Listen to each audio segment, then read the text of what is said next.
Okay, so howdy and welcome to Recap on the Summer Solstice. We had an awesome podcast with Sean Brace, who challenged me, disagreed with me, and enlightened me. I really appreciated it. We had some more episodes of D and Reconstruction with Trent that I found hilarious and challenging. Some of my favorites, actually. But I've avoided any immediate personal interaction, mostly on social media, because I've dreaded kind of publicly sharing what I'm actually going through now, and that's probably what I'd call an existential crisis, I guess. I mean, for the last 3 years, I've been mentally finding my way through this with knowledge and information, but it seems like just recently my emotions have caught up with me, and it's been very difficult for the last, I don't know, probably 2 to 3 weeks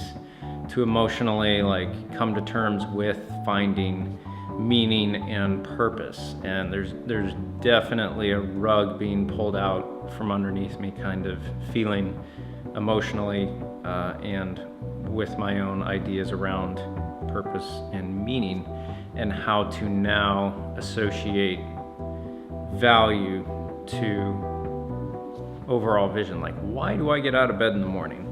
Is it just to make society better with my small contribution, but what's the ultimate purpose of us as humans? That's a hard one. But yeah, I've been reading Sentient, which is a really good book, but it definitely is a kick in the nuts as far as a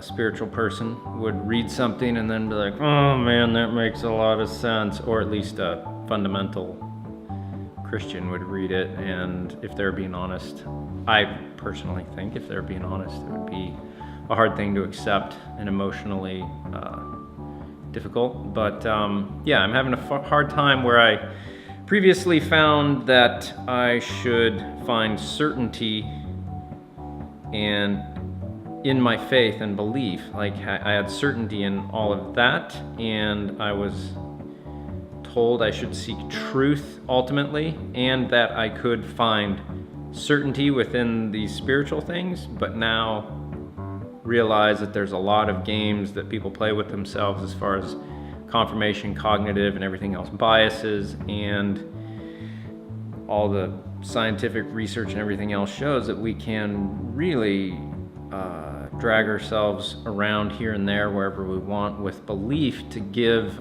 ourselves meaning, and so we play nice. It seems it's a hard thing that I'm still going through, and I can't really put into exact words, but it definitely emotionally is a very difficult time, kind of just a slow or low point. But I usually find that after times like this, you really process things through, and you can expect on the other side some personal revelations or a lot of productivity or whatever else. So I'm hoping for that. But yeah, and we've just moved into a new house, so it's and we finished building a house that we've been saving up for about 13 years. So that was also a lot going on. And that's why I have been kind of silent on social media. But yeah, anyways, that's a recap. If any of you have any suggestions of how to find meaning after you go through losing your faith, and or have any way of telling me how to readjust your faith to fit in a new framework to still give you meaning, I'm open to that. And I'm still open to God sitting down next to me on the couch and saying hi, because I don't want to play emotional mental games with God and pretend yeah, I heard God speak to me. He can sit down next to me. I mean, he, after all, did make this whole place, supposedly. So, hey, come have a seat. God, this is a challenge to you. Great, now someone's going to die and I'm going to have a come to Jesus moment. That's going to suck. But anyways, have a good week and weekend. Enjoy Friday and all that. Later.